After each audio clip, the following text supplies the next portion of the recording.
Magandang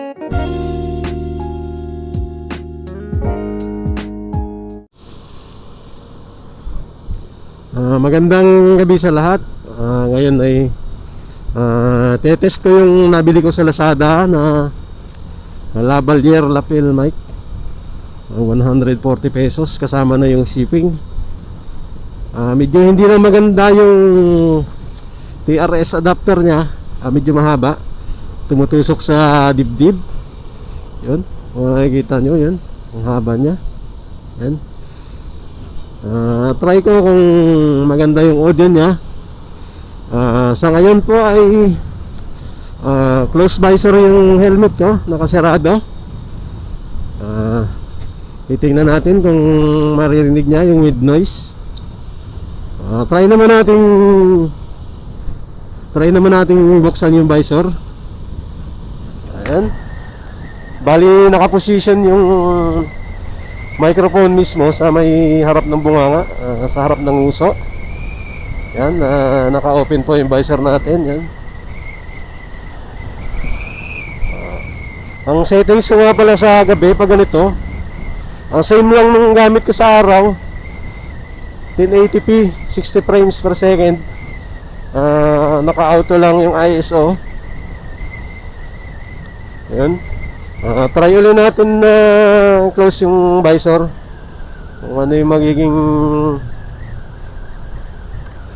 effect sa sounds. Yun. Medyo madilim lang. C6 road nga pala to. Ang ruta ko papasok sa duty, sa trabaho. Ngayon guys ay nakasarado yung visor ko. Yun. Yan, naka-close.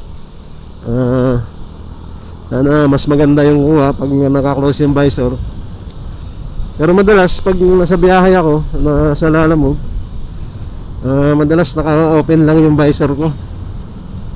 Kasi parang mahirap huminga. Tapos naka-bonnet, naka-mask ka pa, ganun. Kaya madalas bukas lang yung visor ng helmet ko pag nasa biyahe ako ng lalamove. Kahit ganito nga close, naka-open naman yung air vents ng helmet. Dalawang air vents sa taas, isang air vent sa nguso. Yun, naka-open lang yun. Baka napipick up rin ng mic yung pasok ng hangin sa air vent. Sana maganda na tong mic na to, para bibili na lang ako ng mas maiksi na TRS to TRRS connector.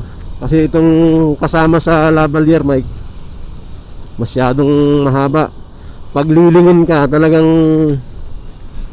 tatama sa dibdib o sa balikat. Yan. Yan. Ang haba nya, almost 1.5 inches, ganun. Kaya hassle. Prone sa sira yung mic adapter na boya. Yung boya kasi na mic adapter, yung lagayan ng mic nasa ilalim.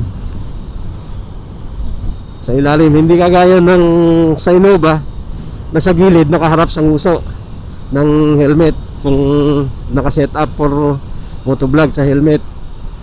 Pero itong boya mic adapter, ang saksakan niya ng microphone nasa ilalim.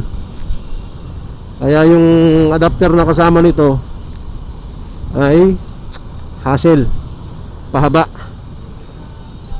Medyo sumasabit siya, lalo pag nasa biyahe ako, lalamove. Pag may ikakarga, yun, kailangan mo pang tanggalin yung helmet mo, ipatong sa maayos na lagayan.